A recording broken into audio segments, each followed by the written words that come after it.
In this video, I will guide you on how to fix Discord stuck on checking for updates issue. First, open the Start menu and search for Task Manager.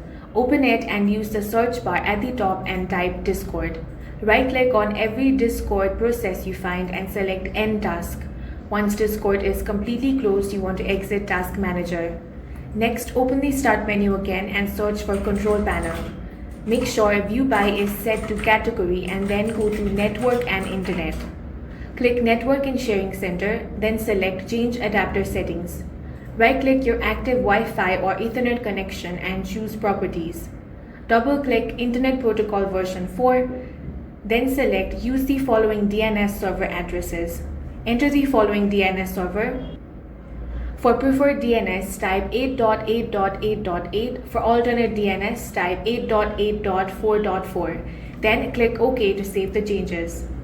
After that, open the Start menu again and search for Discord. Right-click it, then select Open File Location. Right-click the Discord shortcut again and choose Open File Location. Now find the Update Application option, right-click it and select Properties. Here, open the Compatibility tab. Enable Run this program in Compatibility Mode 4 and also check Run this program as Administrator. Then click Apply, then OK. Now right-click the Update application and choose Run as Administrator. If Windows asks whether the program worked correctly, select No, then launch the Troubleshooter and allow Windows to run the automatic diagnostics. If your problem is still not fixed, then you want to reinstall Discord. For that, uninstall the Discord application, then head over to the official website and reinstall it again.